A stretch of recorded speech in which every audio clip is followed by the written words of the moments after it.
여러분께서는 지금 경제학자 곽수종이 보는 새로운 시사, 곽수종의 뉴스 정면 승부와 함께하고 계십니다.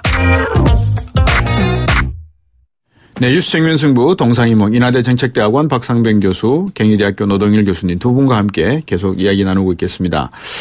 그 다음 주제로 이제 한번 넘어가 볼까 합니다. 워낙 안철수 대표의 이 당선 이후에 이슈들이 많은 것 같아서 지금 아까도 YTN TV 뉴스로 나갔습니다만 주호영 바른정당 대표가 선거 전까지 이 3당의 합당 또는 이합 집산의 가능성을 이야기를 했는데요. 국민의당 안철수 대표, 바른정당 이혜원 대표는 일단은 자강론을 이야기하고 있습니다. 이게 자강론이 어떤 의미일까요? 서로 밀당의 자강론인가요? 아니 그렇게 왜 삐딱하게 보십니까? 제가 그랬지 않습니까? 사회를 하는 입장에서 싸움을 붙였다니.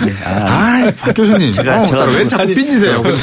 왜 삐딱한 건 아닌 것 같은데 왜 삐딱한 아니죠. 박 교수님이 좀 삐지. 정당에 있어서의 지지율이 낮은 정당은 또 새로 지도부를 꾸렸으면 자강을 하는 게 원칙 아닙니까? 스스로 그 정당이 정체성을 그렇게 정체성이 없다, 중심이 없다, 또 당연히 분리성이 어렵다고 얘기했다고 얘기하면 그런 정당은 지금 스스로 자강하는 모습을 보여줘야 그 이후에 무슨 연대를 하든지 국민들의 표를 달라고 얘기하는 것이지 그렇지 않고 지금 막 되자마자 연대한다는 건 있을 수 없는 거예요. 너무도 당연한 얘기고 또 바른정당 같은 경우도 지금 20석 연대 앞으로 전망이 불투명합니다.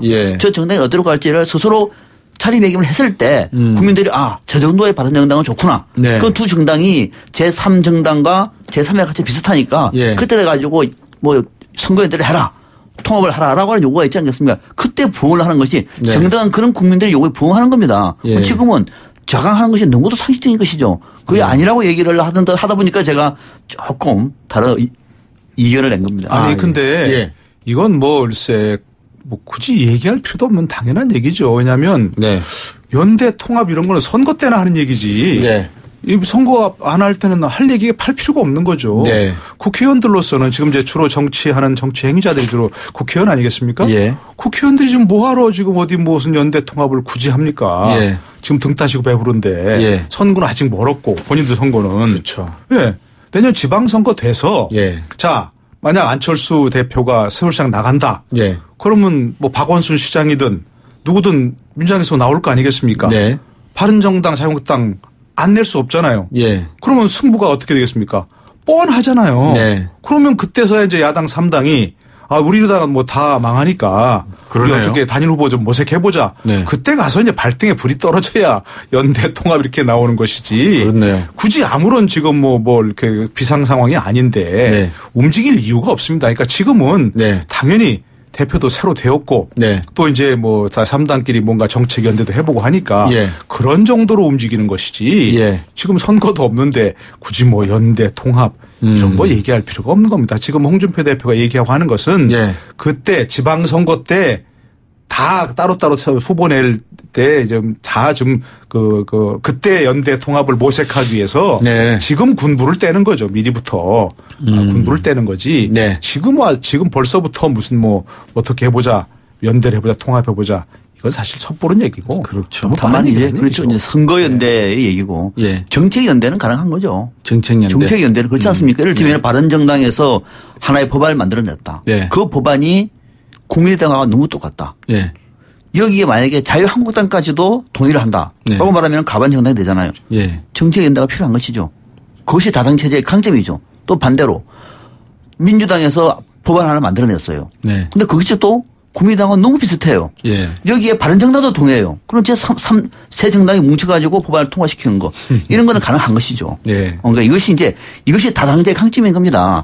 만약에 그렇지 않을 경우에는 또 국민의당이 이탈될 수도 있는 것이고. 그러니까 그렇게 원내에서 각 정당이 추구하는 가치와 법률안에 대해서 그것을 놓고 과거에는 찬성 아니면 반대했잖아요. 그리고 다수 정당이 밀어붙여버렸잖아요. 지금은 그게 아니란 말이죠. 그런 측면에서 연대는 가능하다라고 하는 문은 열어놓고 있는 거죠. 청취자 여러분들께서 한국 정치를 보실 때 어쩌면 2016년 이후에 한국 정치는 정말 제3의 정당이 나오면서 국민의당이 나오면서 다양한 변화의 모습을 아마 보실 수 있는 그런 기회를 맞이하셨다. 저는 개인적으로 그렇게 보거든요. 자강론 이런 거는 호사가들이 하기 좋은 말이고 아직까지는 두 분께서 말씀하셨지만 정말 국민의당은 또 자유한국당은 바른정당은 스스로 몸을 추스릴 수밖에 없는 그런 상황이다. 이렇게 이해하시면 될 것 같습니다. 4051번님 안철수 당대표에게 바랍니다. 혹시라도 편향적인 이념성이 있다면 버리시길 바랍니다. 문재인 정부의 문제점을 냉철하게 비판하시고 새로운 인물을 등용해서 새 정치를 추구하는 면모를 보여줬으면 좋겠습니다. 진보 보수에 얽매이지 마시길 바랍니다. 이렇게 말씀하셨거든요. 9124번님 세 분 정치 이야기가 재밌습니다. 웃으면서 퇴근합니다 했습니다. 재밌습니까? 다행입니다. 근데 오늘은 가만히 보니까 제가 두 분 교수님한테 왜 제가 오해를 받고 공격을 받죠? 전혀 그럴 리가 없는데. 저는 공격한 적도 없고 공격하고 싶은 생각도 없으니까 그렇죠. 안심하시기 바랍니다. 예. 저는 곽수정 앵커를 되게 좋아합니다. 공격하지 않았습니다. 저도 한번 이렇게 투정 한번 부려봤습니다. 네. 예. 아까 얘기한 그 선거 때 선거를 앞둔 이제 연대 통합 이런 얘기하고 예. 뭐 정책 연대하고는 차원이 전혀 다른 얘기죠. 다르죠. 예. 정책은 늘 협조할 수도 있고 뭐 서로 뭐 그런 거니까 그걸 두고 특별하게 생각할 필요 없습니다. 예를 들자면 아까 이제 얘기하다만 뭐 원전 건설 문제만 가지고도 장기적으로는 이제 뭐 지금 탈원전 문제라든지 하는 그 에너지 정책 비전이 있을 거 아니겠습니까? 장기적으로는 그런 문제가 있을 것이고 당장은 협조할 문제가 이제 신고리 오리코기를 중단하는 그 문제를 어떻게 보고 어떻게 대처할 것인가 하는 문제를 야3당이 함께 논의해서 어떤 구체적인 안을 내놓고 지금처럼 이렇게 그 문재인 정부에서 현재 건설 중인 그 원자력 발전소를 건설하는 건 건설 중단시키는 건 합법적인 그 근거가 없는 것이다. 그래서 그건 안 된다. 이렇게 함께 얘기해 나간다면 그건 얼마든지 그 새롭게 자기들이 대처해 나갈 수 있는 거죠. 근데 현재까지는 각 정당에서 통일된 목소리가 나오질 않았죠. 이런 부분에 있어서. 그냥 뭐 안 된다, 뭐 문제가 있다 이렇게만 얘기했지 실제로 냉정하게 법률 검토를 통해서 현재 건설 중인 원전을 이렇게 대통령의 말 한마디로 중단을 시키고 그걸 또 이제 와서 뭐 공론화위원회를 구성해서 이걸 그 뭐 중단을 시킬 건지 말 건지를 결정한다는 건 법적으로는 가능하지 않은 얘기입니다. 법적으로 없을 수 없는 얘기인데 그걸 야3당에서 이거 손을 놓고 있는 겁니다. 이래서 이런 것은 분명한 비판의 목소리, 반대 목소리를 내줘야 되는 건데 전혀 그런 게 없었죠. 지금이라도 그에 대해서 공동의 목소리를 내서 어떤 공동의 어떤 전문가들끼리 모여서 함께 뭐 요즘은 뭐 세미나 이런 거를 보면서 생각 더하기 그런 얘기를 하더라고요. 그리고 참 좋은 얘기니까 그렇게 해서 또 공통의 어떤 뭐 정책을 내놓는다. 그래서 그걸 문재인 정부를 건설적으로 비판하고 견제한다든가 이런 게 이제 좋은 일이죠. 그건 당연히 해야 될 일입니다, 사실은. 박상민 교수님. 그럼요. 그러니까 지금 그러니까 안철수 대표의 국민의당도 마찬가지고 바른정당도 뭐 예외는 아니고요. 홍준표 대표도 추구하고 있는 것이 앞서 노동일 교수님은 문재인 정부가 잘 하더라도 10개를 다 잘할 수는 없잖아요. 못하는 게 있을 수 있는 것이고 또 못하는 걸 비판할 때 더 잘할 수 있도록 야당이 힘을 모을 수도 있는 것인데 문재인 정부에 비판하는 사람들이 내년 지방선거 때 다 홍준표 대표의 한국당 갈 것이다 라고 하는 말에 동의하지 않습니다. 자, 그 국민들은 선택을 할 거예요. 그러면은 문재인 정부에 대항할 수 있는 문재인 정부에 대안을 제시할 수 있는 정당이 어느 정당인가 덩치 크다고 무조건 따라갑니까? 저는 아니라고 봅니다. 그 문제를 놓고 난다면 이제는 야3당에도 경쟁하는 거예요. 야3당도. 원자력 정책도 저는 지금 한국당과 국민의당은 좀 차원이 다릅니다. 그중에서 다른다고 하더라도 협조할 수 있는 부분이 있잖아요. 그렇다면 지금 공론화위원회에서 조사하고 있는 것은 법률적으로 문제가 있다. 그러면 그걸 법률적으로 어떤 근거를 제시할 것인가. 그런 적은 현행 법을 놓고 다투는 문제이기 때문에 손을 잡을 수 있는 거거든요. 그런 걸 할 수 있는 거죠. 그걸 하겠다는 것이고 이것은 야권 공조라고 이러면서도 바람직한 것이고 이것을 통해서 문재인 정부를 비판한 것은 야당이 존재하는 이유가 되는 거죠. 저는 그런 걸 얼마든지 할 수 있는 것이고 반대로 문재인 정부가 잘하고 있는데 한국당에서 태클을 걸고 있어요. 그러면 한국당한테 가가지고 아니라고 얘기를 할 수 있는 거죠. 싸우는 거죠. 이게 야권의 분열입니까? 아니라는 얘기가 이제는. 오히려 그런 경우에는 한국당을 견제하면서 문재인 정부에 힘을 실어주고 또는 국민당이 끌고 나갈 수 있는 이런 것들이 막 국회에서는 펼쳐질 것이기 때문에 야권 공조뿐만 아니라 어떻게 보면 개혁 공조도 함께 이루어질 것이다. 상당히 어려운 과제이긴 합니다만 그런 모습을 앞으로는 안철수 대표의 국민의당을 중심으로 볼 수가 있을 것이다 이렇게 생각을 한 겁니다. 방금 박상민 교수님 말씀을 듣고 보니까 가장 이상적인 정치에 나가야 될 방향을 교과서적으로 말씀을 해 주신 것 같거든요. 문제는 국민의당 안에서 국민의당이 자유한국당 보고 문재인 정부에게 잘하는 부분 못하는 부분을 연대해서 지원하고 또 개선해 나가는 방향으로 연대할 수 있고 논의할 수 있어야 된다라는 정치 말씀하셨지만 그렇게 가능하려면 수신제가 치고 팽천하라. 오늘 한자가 많이 나오네요. 먼저 집안의 단속부터 잘 되고 네. 그다음에 치고 나가야 될 거 아니겠습니까? 그런데 오늘 현충원에 호남 중진 의원들이 안 나가셨단 말입니다. 그러니까 물론 뭐 그런 분리라든지 집안의 어떤 이견이라고 하는 것은 있어야지 또 당연히 좋은 거고요. 그런데 이렇게 집안 단속의 리더십이 보이지 않는다면 안철수 대표가 그런 리더십 방금 말씀하신 원내대표라든지 당의 대표로서의 할 역할에 무게가 실릴 수 있을까요 하는 게 궁금하거든요. 그렇죠. 지금 시작은 방금 말씀하신 것처럼 당에 똘똘 뭉치는 모습은 포기해도 좋습니다만 그러나 전쟁이 끝나고 나면 다소 휴지기가 필요합니다. 네. 다소의 시간이 필요합니다. 특히 좀 더 방금 제가 뉴스를 말씀드렸습니다만은 조금 전까지도 안철수 대표가 당내 소통 행보를 상당히 강화하고 있다는 얘기가 네. 당에서도 지금 놀랍다고 할 정도로 얘기를 하고 있어요. 네. 그런데 이거는 뭐 현충원 문제가 아니라 안철수 대표가 끌어안을 만큼은 상당히 끌어안는 행보 이 정도는 다른 모습을 지금 보이고 있는 겁니다. 왜 진작에 못 하셨을까요? 왜 이렇게 절벽에 떨어질 똥 말똥 할 때 나서시는 겁니까? 그러니까 안철수 대표가 지난 대선을 통해서 많이 배웠다고 얘기를 하지 않습니까? 그렇군요. 네. 노선일 교수님께서 보시기에 안철수 당대표가 보여야 될 리더십은 어떤 것이 있다고 보십니까? 글쎄, 뭐, 여러 가지가 있겠죠. 근데 이 현재로서는 어떤 그야말로 리더십이라기보다는 정치력? 네. 아까 얘기한 대로 국민의당이 이렇게 가면 살 길이 보인다. 일단 당에 그런 걸 보여줘야죠. 네. 지금 아까 얘기한 말의 연장선이겠습니다만 호남 지역 중진 의원들이 오늘 왜 이제 같이 가지 않았냐 현충원에 네. 또는 지난번에 계속해서 호남 지역에 어떤 비토 목소리가 나왔느냐 네. 이런 얘기를 하면 그분들은 무슨 정치를 하는 게 물론 국민민복을 위해서 국가 국민을 위하고 네. 나라를 위하고 이런 것이 또 있겠지만 네. 기본적으로 정치인의 가장 큰 관심은 자신의 생존 아니겠습니까? 네. 근데 내년 지방선거에서 국민의당이 생존 가능성을 보이지 못한다. 그러면 그때 살 길을 찾아야 되는 게 당연한 거거든요. 네. 그러니까 우선 그런 점에서 봤을 때 무슨 포용이건 무슨 여러 가지가 있겠지만 기본적으로 내년 지방선거를 통해서 또 그 이후에 어떤 그 국회의원 선거를 통해서 네. 또 나중에 대선까지 통해서 국민의당에 있으면 살 길이 있다. 내가 그걸 길을 개척하겠다. 이런 비전을 보여주는 정치력을 보여줘야 되는 거죠. 네. 예를 들어서 본인이 예를 들어서 내년 지방선거 서울 시장선거 나가서 승리한다든가 예. 아니면 그걸 통해서 어떤 바람을 일으켜서 예. 본인이 얘기했다시피 전국에서 국민의당 간판을 단 지자체장들 만들어내겠다 네. 하는 그런 비전을 보여줘야 되는 거죠. 말만으로 안 되는 것이고 예. 실제로 그럴 수 있겠다. 이런 걸 보여줘야 되는 겁니다. 그런데 아까 박상민 교수님 상당히 오해하신 부분 중에 하나가 예. 제가 문재인 정부를 반대하는 사람들은 다 자유한국당 찍을 것이다 그 얘기가 아니고 예. 국민의당은 자칫하면 2등 한다는 겁니다. 모든 지역구에서. 예. 2등하는 소용없는 얘기죠. 예. 선명하게 지금 예를 들어서 우리 집 대선에 봤지 않습니까? 대개 어떤 경우든 중도에가 많이 있지만 결국 선거 막바지로 갈수록 1, 2위로 수렴하지 않습니까? 그렇죠. 1등 하는 정당, 예. 1등 하는 당, 2등 하는 당으로 수렴하게 되는 대개. 예. 그래서 어떤 지역에서는 1등 하는 당이 1등하고 2등 하는 당, 1등 하는 당도 있고. 근데 3등 이하는 다 모든 지역에서 골고루 2등 해버리면 네. 아무 소용이 없다 그런 얘기입니다. 예. 국민의당 지지세가 전혀 없다든가 문재인 정부 반대하는 사람들은 모두 자유한국당으로 간다 그 얘기가 아니고. 예. 그러면 방금 말씀하셨으니까 내년 지자체 선거 단체장 선거까지 거의 한 10개월 정도가 남았는데 예측을 하는 게 간단히 한번 해보시죠.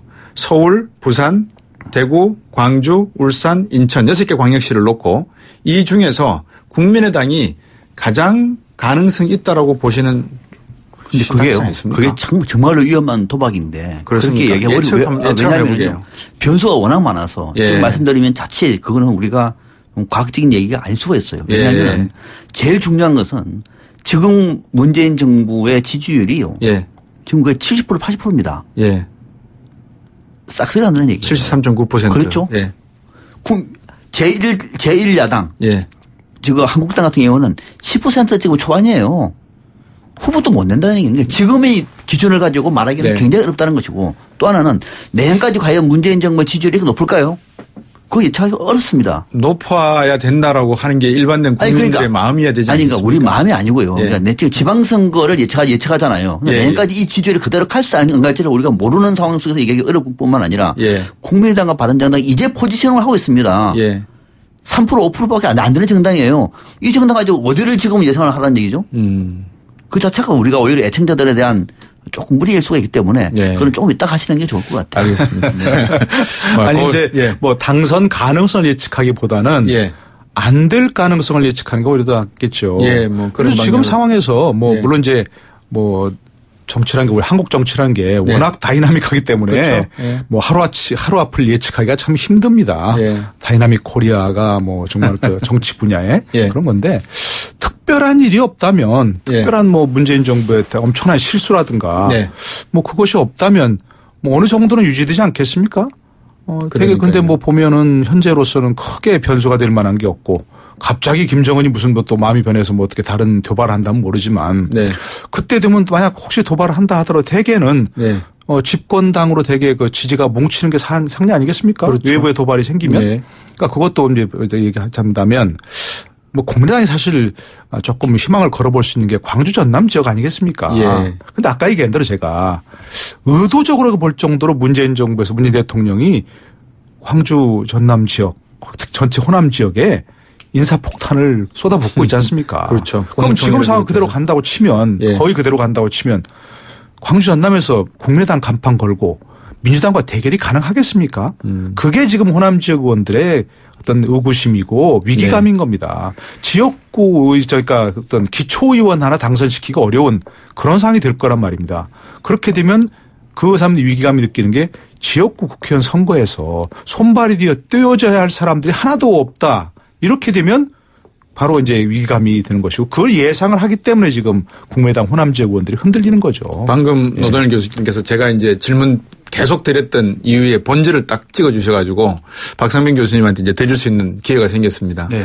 지자체 선거에서 승리하지 못하면 결국 국회의원 선거에서도 상당히 어려울 수밖에 없고 또 나가서 대선까지도 어려울 가능성이 있다는 점 분명히 뭐 정치하시는 분들은 다 이해를 하실 것 같고요. 또 주신 말씀 중에서 문재인 정부의 어떤 지금 뭐 방향 여기에 대해서 호남에서 기반을 갖고 탄생이 된 뭐 아니면 출범이 된 국민의당의 어떤 존재 이유 여기에 안철수 당대표가 상당히 위의식을 느꼈기 때문에 바로 그 핵심인 광주 호남 지역에서 조금 더 많은 여론의 승리를 얻기 위해서 여론의 어떤 집착을 갖기 위해서 문재인 정부의 싸움을 시작하겠다라는 발언도 강하게 지금 나오고 있는 것 같고 결국 이 문제 결국은 안철수 당대표의 지도력이 지자체 선거까지 제대로 발휘되어서 국민들 속에 스며들지 않는다면 국민의당 뿐만이 아니라 대한민국 정치는 또다시 후퇴의 길로 갈 가능성이 있기 때문에 네. 여기에 대한 어떤 뭐라 그럴까요 국민의당의 책임 의무 이게 중하다 이렇게 볼 수 있지 않겠습니까? 공감합니다. 그럼 정말 저는 100% 동의를 합니다. 예. 그러니까 아마 그런 생각들 때문에 안철수 대표와 국민의당 모두가 다 아마 밤점을 못 잡 겁니다. 안 가본 길이거든요. 네. 노동일 교수님은 아주 강하게 지금 이 양대 정당의 구도를 갖고 지금 생각을 하고 계시는데 네. 지난 총선 때요. 네. 야당이 분열되면은 자유한국당이 완성하다 그랬어요. 야당이 분열되면은 그렇습니까? 그러니까 기존의 구도대로 우리 선거 판단을 보면은요. 답이 나와 있는 거죠. 3당이 있을 필요가 없습니다. 그렇잖아요. 그럼 또 하나 내년에 특별한 일이 없다면은 민주당 완성하는 거죠. 대구에서도 자유한국당 쉽지 않을 거래요. 그런데 내년에 특별한 일은 많습니다. 국민들은 예. 국민들은요. 단순하게 예. 그게 표를 안 찍어요. 호남이라 그래서 예. 호남에 우리 문재인 정부께서 다 전부 다 뭐 인사폭탄하니까 다 찍어줘야지 그런 분도 많겠지만은 그러나 또 이런 기회에 국민의당을 살리는 것이 문재인 정부의 성공을 더 확보할 수 있다. 라고 판단하는 국민도 많아요. 올보다도 국민들의 수준이 더 높은 많습니다. 이분들이 전부 다 일방적으로 찍어줄까요? 그건 아니라고 봐요. 그러니까 호남에서는 민주당과 경쟁하고 영남에서는 자유한국당과 경쟁하고 수도권에서는 새 정당에 경쟁한다고 얘기하면 국민들은 판단할 수 없는 겁니다. 또 승리가 무조건 당선자가 내는 것이 제일 중요합니다만은 네. 만약에 또 2등을 한다고 하더라도요. 예. 이 정당 가치가 있는 겁니다. 정당은 저는 정치의 발전을 그렇게 봅니다. 당선자 내면은 너무너무 좋겠죠. 뭐 수도권뿐만 아니라 호남, 영남에서 다 내면은 저는 내리라고 봅니다만은 설사 안 돼서 전국적으로 골고루 2등을 한다. 저는 이번에 대통령 선거에서도 안철수 후보가 상당 부분 전국적으로 그런 지지를 얻어냈습니다. 저는 굉장한 성과라고 봅니다. 홍준표 대표는 그렇게 하지 못했습니다. 그러니까 우리가 선거 정치를 통해서 선거에 이기는 정당만 가지고 얘기를 해버리면 답은 나와 있습니다만 그러나 그것을 떠나서 민심이 선거 체제를 만들어내고 그 선거체제가 정당체제를 만들어내고 정당체제가 민주주의의 발전을 만들어낸다고 하는 측면에서 보면은 의미 있는 결과를 만들어낼 수 있는 가능성이 굉장히 높기 때문에 예. 내년 선거를 희망적으로 본다는 얘기죠. 예, 박상민 교수님 말씀을 들으니까 우리 국민들을 보고 가야 된다는 것은 여당뿐만 아니라 야당 그리고 모든 정치하는 분, 경제하는 분들도 마찬가지인 것 같습니다. 이 국민들이 일반 전문가라고 불리는 사람들보다 더 지식이 없다라고 말할 수 있는 사람이 과연 있을까 하는 생각도 들고요. 현명한 국민들이 있기에 대한민국이 5,000년 역사를 이어왔다. 뭐 그렇게 이야기 좀 해도 되지 않겠습니까? 4867번님, 안철수 대표가 정치적 입지 없이 출발하면서 너무 큰 인물들을 등용하는 바람에 집안 단속이 영영 힘들어 보이기도 합니다. 안철수 지지자분들이 인재 등용에 신경 쓰라고 하는 이유도 여기에 있는 것 같습니다. 라고 하셨습니다. 지금까지 경희대학교 노동일 교수님, 인하대학교 정책대학원 박상민 교수님과 함께 뉴스 정면 승부 동상이몽 진행했습니다. 감사합니다, 두 분. 네, 고맙습니다.